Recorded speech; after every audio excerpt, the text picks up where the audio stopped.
ministère de l'Intérieur et de la Sécurité présente son bilan 2025 et aussi ses perspectives pour 2026. Au cours de l'année écoulée, 21 bâtiments administratifs ont été construits ou réhabilités. 63 nouveaux chantiers ont été lancés à travers tout le pays et 198 véhicules de commandement ont été acquis. Le ministre Vagondo Diomondé a exhorté l'ensemble des structures placées sous son autorité à intensifier leurs efforts et à travailler de concert afin d'améliorer la qualité des prestations offertes aux populations de Côte d'Ivoire. Amadou Ouattara et Zakaria Traoré. En 2025, l'Office national de la protection civile a réalisé 23 950 opérations de secours et de sauvetage.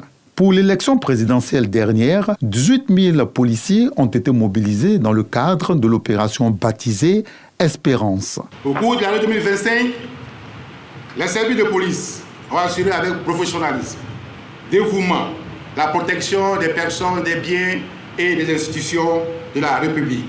Les fêtes de fin d'année, les grands événements nationaux sont déroulés dans un climat apaisé, respectueux des droits humains grâce à une planification rigoureuse et une synergie efficace avec les autres forces de défense et de sécurité.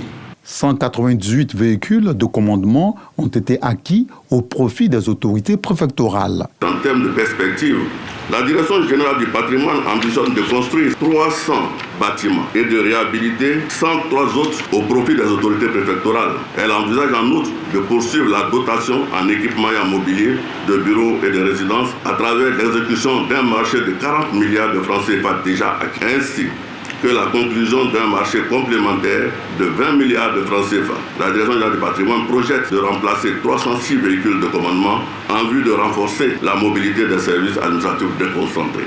Des acquis au titre de l'année 2025, salués par le ministre de l'Intérieur et de la Sécurité. C'est grâce à votre travail. Nous avons pu garantir l'ordre public et la sécurité, deux éléments essentiels pour la stabilité de notre nation.